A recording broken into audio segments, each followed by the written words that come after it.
Boa noite. Na próxima semana o Governo vai ter reuniões com o Bloco de Esquerda, o PCP, o PEV, o PAN e o LIVRE para abrir caminho às negociações sobre o Orçamento do Estado de 2020. O documento deverá estar preparado para ser entregue até 15 de dezembro no Parlamento. Para além das questões técnicas e financeiras, o Governo quer assegurar a tempo os apoios políticos necessários para que seja aprovado. Para já, pouco se sabe sobre as medidas concretas do próximo Orçamento do Estado, mas o Primeiro-Ministro já admitiu que poderá haver alterações nos escalões do IRS e nos benefícios fiscais. Que impostos vamos pagar em 2020? Será que com a alteração nos escalões de IRS e nos benefícios, a classe média vai pagar ainda mais impostos? E as empresas? Para além da não descida do IRC, que outros impostos e taxas e mais surpresas negativas poderão ter de suportar em 2020? São os temas para a conversa e para o debate. Convidados desta edição, João Paulo Correia, vice-presidente do Grupo Parlamentar do Partido Socialista, membro da Comissão de Orçamento e Finanças, vai estar literalmente no centro do furacão do processo de negociação do Orçamento de Estado para os próximos tempos. Luís León, especialista de fiscalidade, partner da consultora Deloitte. Rogério Fernandes Ferreira, advogado, especialista de Direito Fiscal. E também Tiago Caiado Guerreira, advogado de negócios, especialista de assuntos de fiscalidade. Tiago, eu pensava começar pela questão do IRS e se vamos pagar mais IRS ou não, mas a conversa encaminhou-se para os impostos sobre as rendas, sobre o rendimento imobiliário. É um bom tema, obviamente. Qual é a opinião que tem? É um excelente tema, até porque, primeiro, eu acho que é desejável que o Governo consiga aprovar os orçamentos todos e como para a legislatura, porque estabilidade é absolutamente fundamental para um país que se quer desenvolver e crescer. Agora, dito isto, preocupa-me, por exemplo, esta medida de englobamento. Acho que não está pensada. E vamos pensar um bocadinho no que é que se passou na legislatura anterior. Na legislatura anterior tem sido feita a reavaliação das matrizes imobiliárias, que tem dado origem a um crescimento enorme do IMI sobre os imóveis. Foi criado o AIMI, que incide sobre o mesmo objeto e agrava ainda mais a tributação. Mas se substituir um outro imposto, que deixa de ser cobrado. Não é? Sim, mas há aqui um agravamento, claro, com a criação do AIMI, que também nunca iria ser agravado e foi agravado logo no ano seguinte. Aliás, coisa que eu disse numa entrevista, que eles quando o criam, normalmente agravam-no outra vez.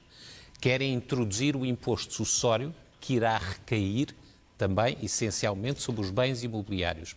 Isto, pelo menos, estava previsto na proposta do Governo.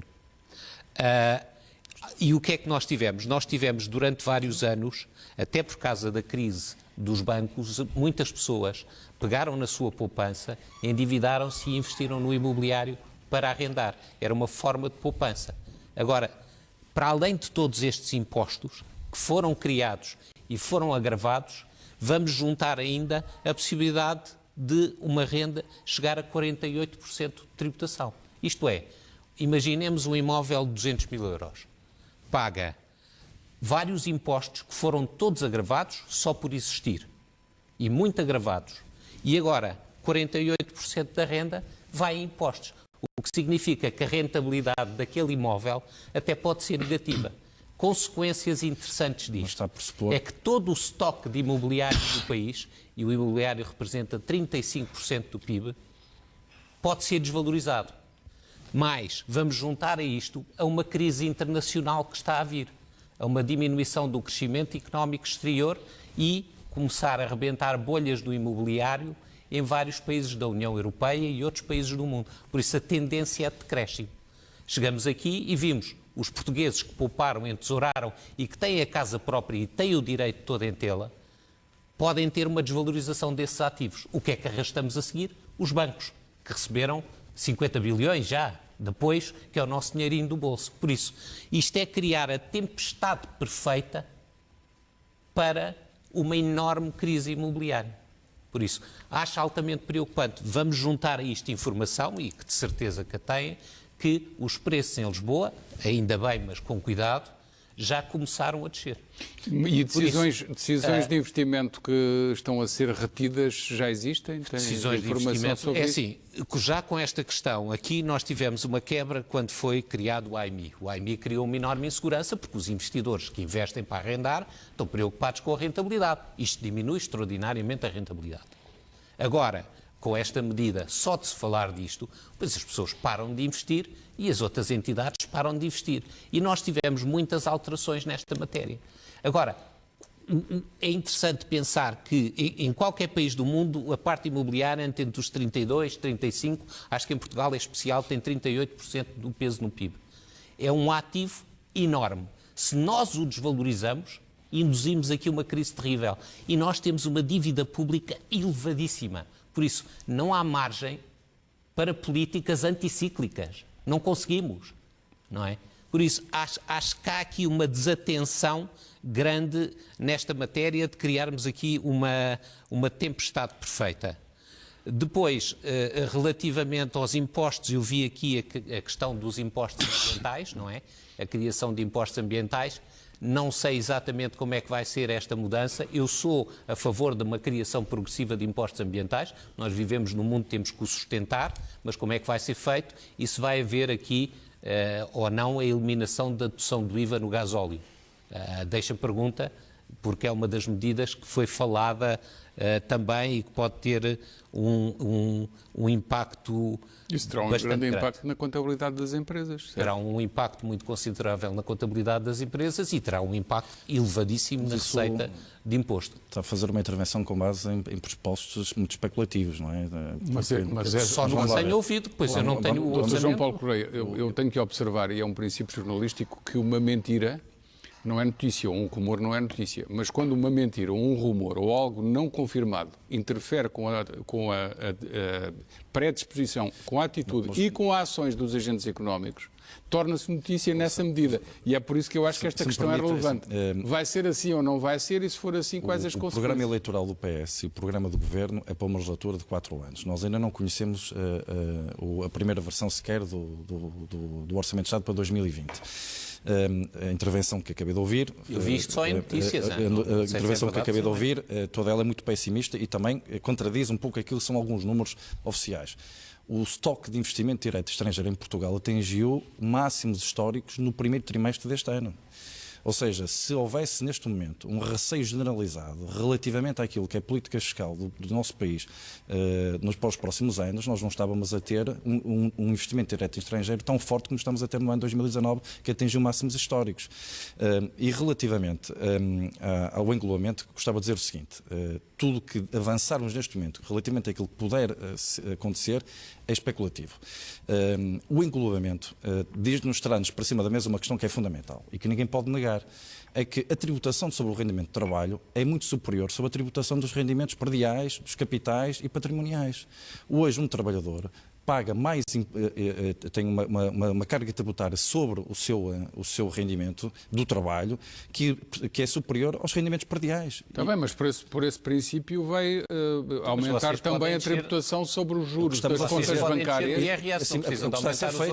Mas é o que está a ser feito, é o que está previsto. E nós estamos a canalizar esta conversa só para o englobamento, quando existem outras medidas a tomar de IRS para dar continuidade àquilo que foram as medidas de descida da carga de IRS sobre os rendimentos de trabalho, principalmente para os escalões intermédios, os escalões mais reduzidos. Em 2019, os portugueses pagam menos 1.000 milhões de IRS, pagavam em 2015. Isso é em termos relativos, porque em valor absoluto até subiu. Em termos relativos, na mesma base de comparação. Não, isso tem a ver com as taxas reduziram, mas a economia cresce, há mais emprego. Percebemos todos, mas pelo princípio que estava a enunciar há bocadinho, então, por este andar, daqui a pouco vão aplicar um imposto muito maior sobre os juros das contas bancárias, cujo pagamento os bancos já nem sequer pagam quase nada e do pouco que pagam ainda... Isso estava outro debate. Os bancos pagam comissões que configuram quase juros negativos, não é? Portanto, mas ainda existe algum pagamento de juros residual e vocês, por esse princípio, um dia destes ainda vão aumentar a taxa liberatória sobre esses juros. Não, mas não é isso em cima da mesa. Eu acho que era importante falar sobre a revisão dos escalões de IRS, das soluções para filhos. Luís, só para terminar o ponto anterior. Só um tema. Nós muitas vezes parece que falamos que existem dois países. Um pensionistas e assalariados e outro de investidores. Os dados da Autoridade Tributária Portuguesa indicam que do rendimento obtido por pessoas singulares em Portugal, quase 90%, são 80 e muitos por cento, são rendimentos de pensões ou salários. Nós somos um país de assalariados e pensionistas que paga impostos elevados e depois, com o produto do seu trabalho, ou passado ou presente, poupa e investe. Temos os dados do INE que dizem que Portugal, nos últimos anos, está a atingir recordes negativos dos índices de poupança. Exato, 6%. E, portanto, nós temos os mesmos portugueses... Vamos analisá-los. Sim, e, portanto, nós temos os mesmos portugueses que são, simultaneamente, trabalhadores, pensionistas, que pagam taxas elevadas. Relembro que a receita do IRS disparou 3 mil milhões entre o período pré-troika e data de hoje. Nós antes, pré-troika, tínhamos valores globais de IRS de 10 mil milhões e à data de hoje temos 53 mil milhões. Mais, isso é que deu 350 mil pós-trabalho, portanto é natural que a receita de IRS cresça, apesar das taxas reduzidas. Nunca foi revertido a grande subida de impostos. Isso, o tema é este. E O que foi revertido foi a sobretaxa. Não só a sobretaxa, você aumentou o mínimo de existência, aumentou as deduções à coleta. Portanto, um conjunto de medidas foram tomadas, não foi uma única medida. As grandes medidas que levaram ao aumento da receita fiscal foram a alteração nos escalões em 3,5 pontos nas taxas. As taxas mínimas eram 11, a taxa mínima passou a 14,5 e o Tiago há pouco falou da taxa foi máxima. Completamente revertido. E a taxa máxima que o Tiago há pouco falou foi 48%. Houve uma medida que foi dedução por filho, que foi substituir o quociente familiar. Aumentou a despesa fiscal em 550 milhões de euros. Estamos de acordo. Isso foi uma grande medida que aliviou o IRS. Meus caros, mas o tema é da tributação. Agora temos que nos centrar em cada uma das medidas para os espectadores perceberem. Está previsto que os benefícios fiscais sejam revistos. Aliás, o Secretário de Estado dos Assuntos Fiscais não pode ter outro objetivo em mente para mandar estudá-los todos, que não seja alterá-los para obter alguma poupança, e ela está plasmada no próprio documento do Programa de Estabilidade, que em 2020, 2021 e 2022 prevê uma receita de 90 milhões de euros adicional com cortes de benefícios fiscais. Isto, a grosso modo, vai para os quase 370 milhões em 3 anos. Eu atrevo-me a dizer que isto vai penalizar ainda mais a classe média, média-alta, que já paga taxas marginais enormes e uma taxa média muito elevada. Certo? Podemos começar pelo Rogério Fernandes Ferreira, se não se importa. Em primeiro lugar, nós temos que perceber que todos os benefícios fiscais e os incentivos fiscais são, em primeiro lugar, e do ponto de vista financeiro, despesa. E não podem ser só vistos como redução de receita. São, efetivamente, despesa. Portanto, são despesa como a despesa direta. Certo. Entre despesa direta e benefícios fiscais, em tese, eu prefiro despesa direta, por uma razão simples, porque se controla e dificilmente se aprova, obviamente, com muito mais dificuldade, porque há um patamar que não se pode ultrapassar. Nas isenções, efetivamente, não é assim. Portanto, eu diria, acho muito bem que os benefícios fiscais e os incentivos possam ser avaliados periodicamente e verificado o respectivo custo-benefício e se vale a pena, efetivamente, que eles se mantenham. Isto por um lado. Por outro lado, é preciso ver que isto não pode ser uma via efetivamente, para aumentar de novo, e no seu encontro, aumentar de novo a tributação. Mas está aqui. São 300 milhões em 3 anos. Olhando para reformas fiscais anteriores, designadamente a reforma Reagan de 1989, houve a preocupação, efetivamente, de alargar a base de tributação, descendo, portanto, acabando, eliminando, atenuando uma série de benefícios fiscais, aliás, como fez a reforma Piticunha em 1988, mas com a preocupação de manter o mesmo nível de receita. Portanto, eu gostaria que essa avaliação dos benefícios fiscais pudesse ser feita periodicamente, mas com esta outra preocupação de isso não significar, digamos, maior tributação portanto, maior receita e, neste sentido, também depois maior despesa pública. É a ocasião para João Paulo Correia nos explicar se esta receita vai voltar a ser distribuída ou, na verdade, vamos pagar mais IRS e quando utilizo o vamos é no sentido da classe média pagar mais IRS. Obviamente que nos escalões mais baixos vai ser revisto e até aligeirado, como sempre. Bom, mas os portugueses de classe média e média alta vai pagar mais IRS ou não? Vão pagar menos IRS. Aliás, o discurso do PS no debate do programa do Governo incidiu exatamente para a necessidade de aliviar o IRS sobre os escalões intermédios de IRS, a chamada classe média. Certo. Mas não excluiu que no topo houvesse agravamentos. Mas isso não está previsto, esse agravamento. Portanto, de todo não está. De todo não está. Portanto, relativamente aos benefícios fiscais, o trabalho que foi feito identificou 542 benefícios fiscais. Julgo que é este o número que foi identificado.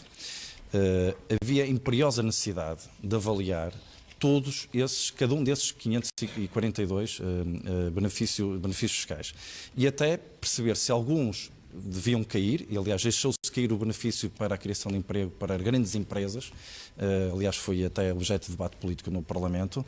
Alguns necessariamente já estão desatualizados, já estão desajustados ao ciclo económico e ao ciclo que vivemos, ao ciclo social, como também a necessidade de modelar alguns desses benefícios fiscais. Mas é transversal. Deixe-me ser concreto. Há 20 anos eu podia abater ao rendimento as despesas diretamente.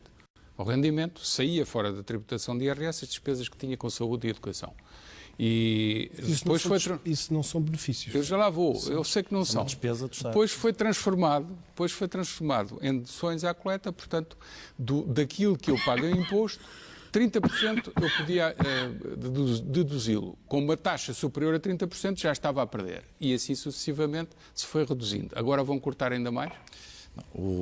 As deduções à coleta vão aumentar, certamente. Não conheço ainda nenhuma medida em concreto. Eu tenho que fazer esta ressalva para quem está a ouvir este programa não fique a pensar que eu conheço o projeto de orçamento, que ainda não o conheço, certo, mas certamente que as deduções, claro, os princípios orientadores, mas as deduções à coleta têm que incidir em alvos específicos, na emancipação dos jovens, nas famílias com filhos, e majorar medidas, instrumentos que já existem em sede de IRS. Certo. Eu acho que isso é fundamental, não só rever os escalões, mas reforçar as em deduções à saúde coleta e educação para as classes que ganham na média vai ser agravado ou não? Vai ser desagravado. Para as classes que estão na média da tabela? Há que contar com isso. Ok. Senhores, Luís, Tiago? Bom, eu queria só dizer aqui uma coisa, parece que meti uma imprecisão, em vez de 48% estamos nos 50%, não é? 53%, que é a taxa mais alta. Com a taxa, pois. Do IRS é 48 mais 2,5 de taxa adicional. Tem mais 5. Exato. Certo. Ora, o que é que eu queria dizer? Eu até estou a ser otimista no meio disto tudo. Portanto, já ultrapassa a metade. Exatamente. Sem segurança social.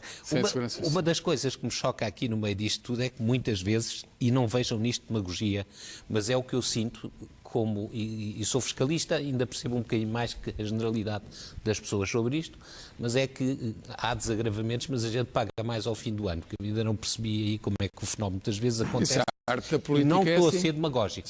A arte da política é isso. É fazer pagar pensando que não. E relativamente para aos todos os benefícios... escalões, o IRS desceu na legislatura anterior. Depende das deduções, de um conjunto de mas depois há limites, não podes tem a dupla limitação e depois podes deduzir imenso, mas depois tens um artigo ali que não te deixa deduzir e o outro então impede a dedução total. Bom, vamos pagar ou não vamos pagar mais IRS? Eu sou muito cético de descer impostos neste país, que isto sobe quase sempre, não é? Por isso, sou muito cético nisso. Outra coisa, relativamente aos benefícios fiscais, tenho a seguinte posição, que é, nós temos imensíssimos benefícios fiscais.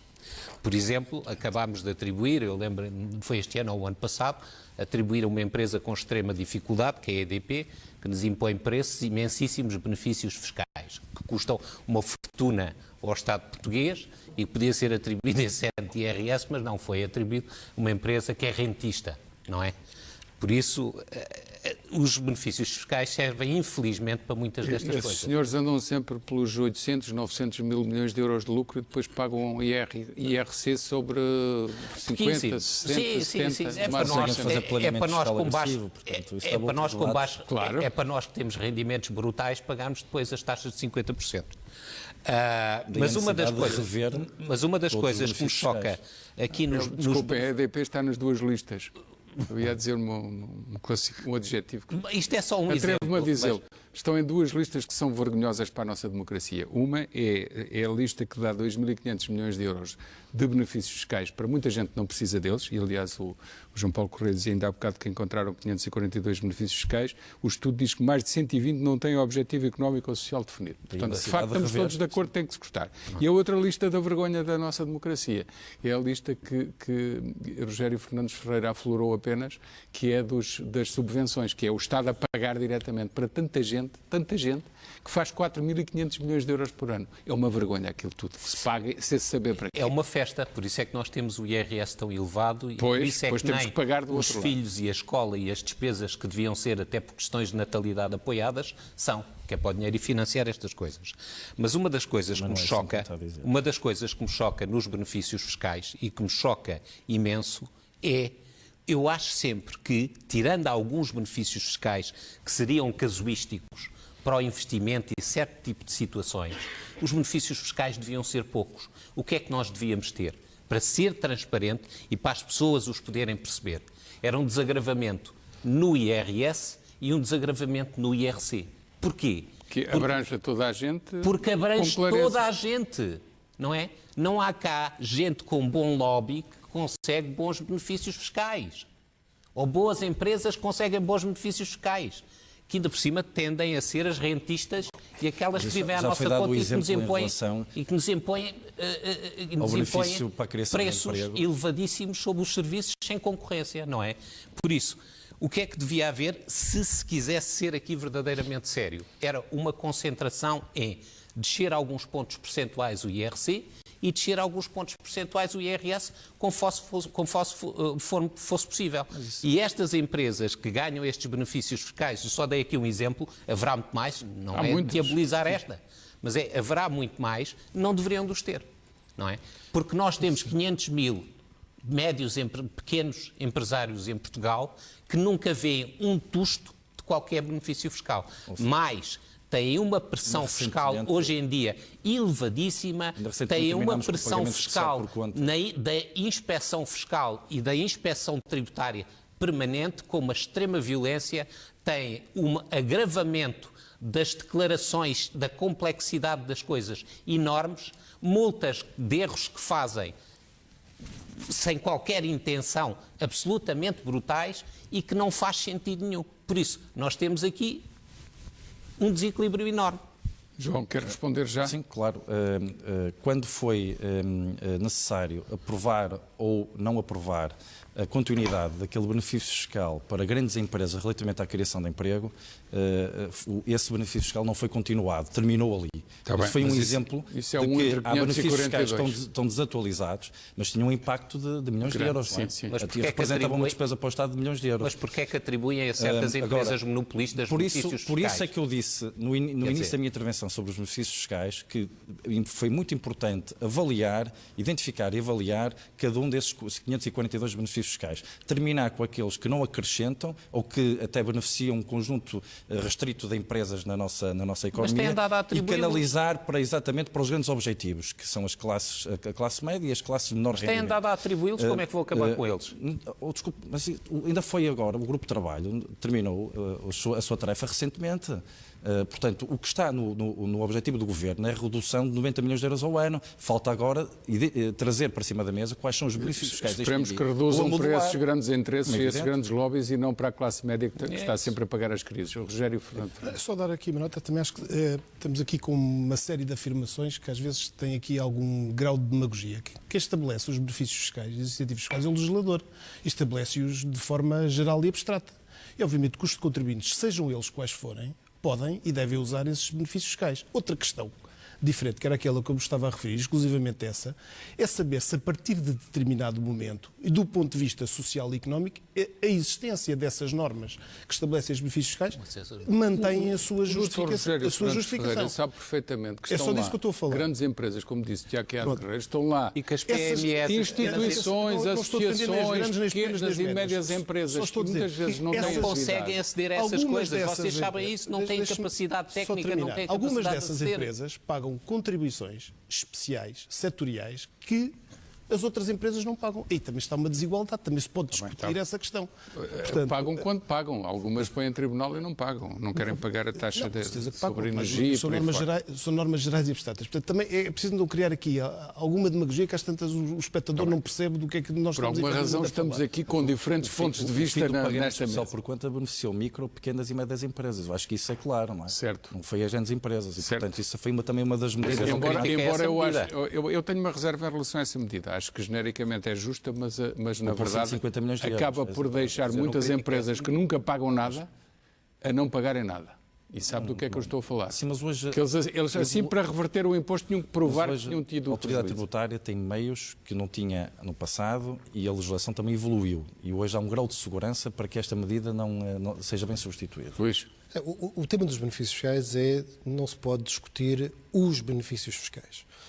Porque os benefícios fiscais são um conjunto de pequenos instrumentos que, face a um país que está numa União Económica e Monetária, qualquer governo que quer incentivar determinados comportamentos tem muito poucas medidas que não seja a medida fiscal. E, portanto, os benefícios fiscais também são um instrumento que o Estado pode utilizar no sentido de incentivar comportamentos. E, portanto, é muito difícil falar dos benefícios fiscais como um todo. É preciso discutir certo, benefício por isso é que fiscal. eu falei aqui sobre a minha possibilidade de dedução de despesas de saúde e educação da família, que foram cada vez mais limitadas ao longo dos anos, ou eliminadas. Cada vez deduzo menos. Que tecnicamente não é um benefício fiscal. O benefício fiscal, que era usado pelas famílias portuguesas, o benefício fiscal típico usado pelas famílias portuguesas eram os pontos de poupança-reforma.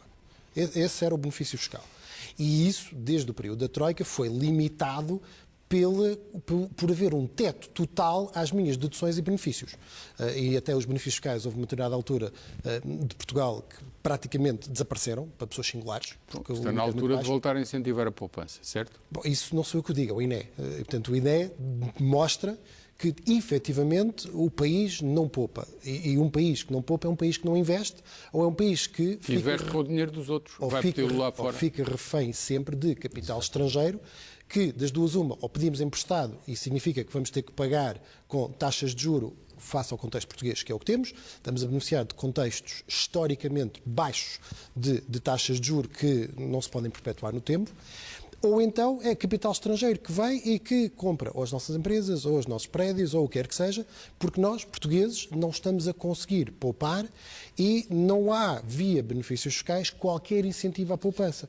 E, portanto, se nós tributarmos em taxas de IRS, para além do rendimento do trabalho, que começa a partir de cerca de 11 mil euros por ano, começa já nas taxas de 28%, sem contar os 11% de segurança social. Depois, com o que sobra, além de termos que pagar as despesas do nosso dia-a-dia, ainda temos que arranjar um montante para fazer alguma poupança para o dia da manhã.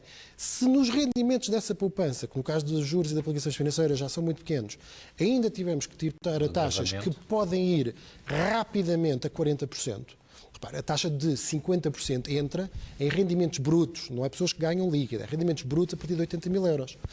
E, portanto, quando o Rogério há pouco falava dos ricos, repare, nós estamos a falar de pensionistas e assalariados relativamente bem pagos.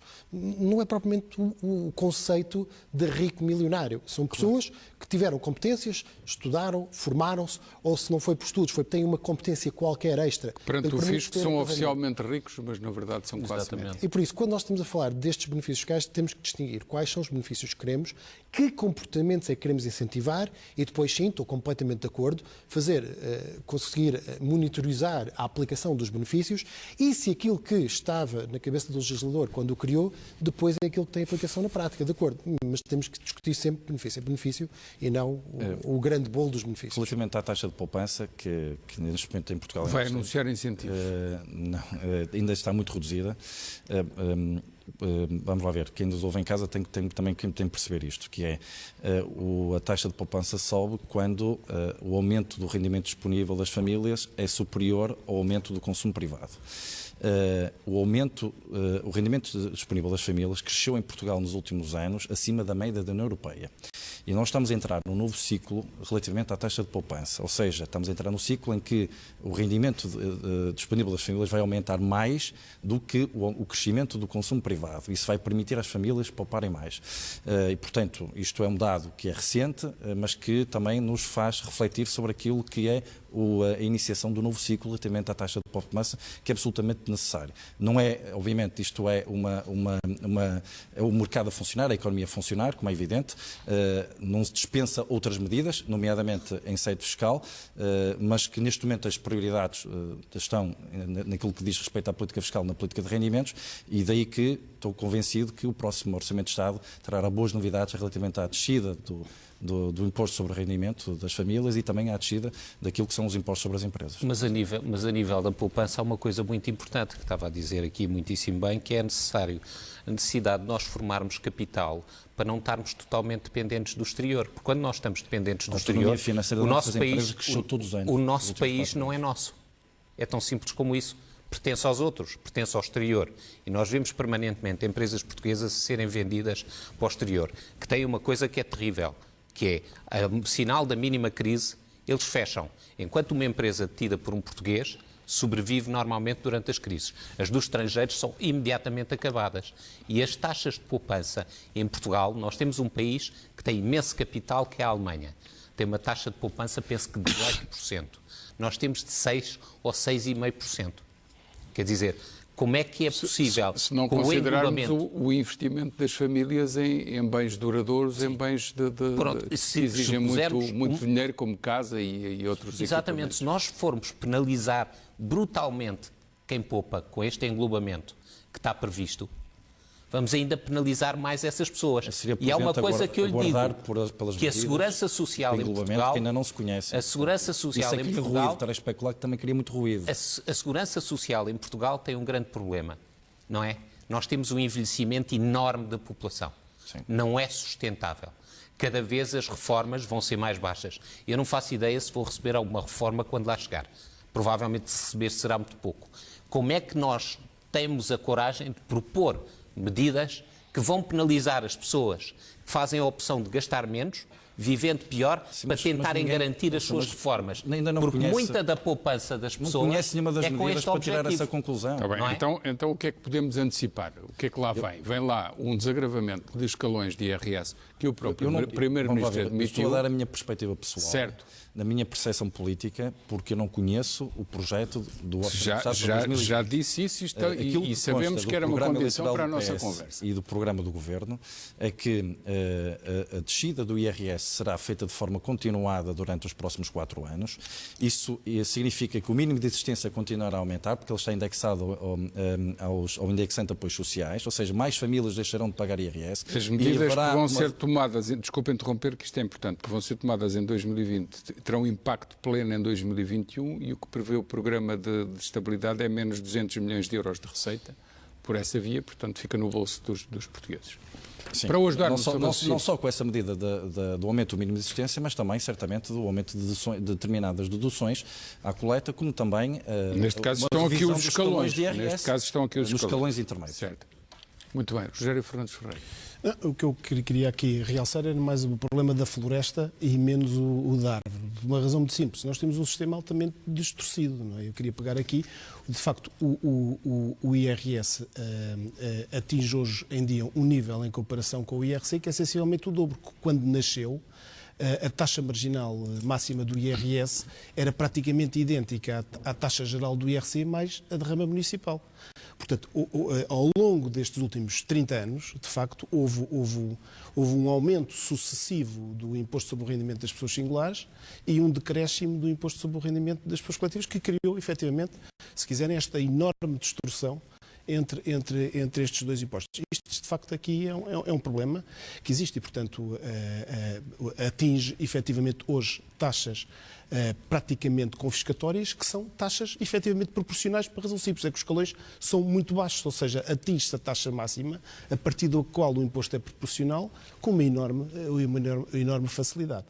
Portanto, tudo o que seja, mas neste sentido, mexer na progressividade talvez seja positivo, mas é neste outro sentido que eu digo. Portanto, de facto, os escalões são baixíssimos e deviam ser efetivamente mais altos. Se isto é possível, porventura não é possível enquanto tivermos uma dívida pública da ordem que nós temos. Portanto, ninguém acredite que, efetivamente, com facilidade os impostos possam baixar, eu nem diria no próximo ano, é nos próximos anos. Muito dificilmente isso efetivamente acontecerá. Só para terminar, faltam apenas 20 segundos. João Paulo Correia, já percebemos que no objetivo do déficit não haverá cedências a todos os partidos, nomeadamente aos mais à esquerda. Nestas matérias que estamos aqui a falar, já antevê aqui algum apresente um conjunto de medidas que vão mais além ainda daquilo que o próprio Partido Socialista e o Governo admitem ou não? Mais além no sentido de mais benefício para as famílias? É provável que isso aconteça, mas na verdade esse é o grande ponto de convergência entre os partidos que fizeram o caminho da anterior legislatura. Portanto, esse foi o objetivo central, que terá que ser continuado e presumo que isso não será matéria de grande polémica nem desentendimento. Muito bem. Meus senhores, obrigado. Foi um gosto. Ficaram ainda muitos pontos por esclarecer, mas suscitámos o debate, que foi vivo em muitos momentos desta nossa conversa. Muito obrigado pela vossa atenção. Até para a semana, onde voltaremos certamente com o assunto relacionado com o Orçamento de Estado, já no âmbito das negociações e no âmbito daquilo que serão propostas concretas, que os partidos que têm reuniões já marcadas com o Governo irão certamente apresentar e fazer valer os seus pontos de vista para os defender. Muito obrigado.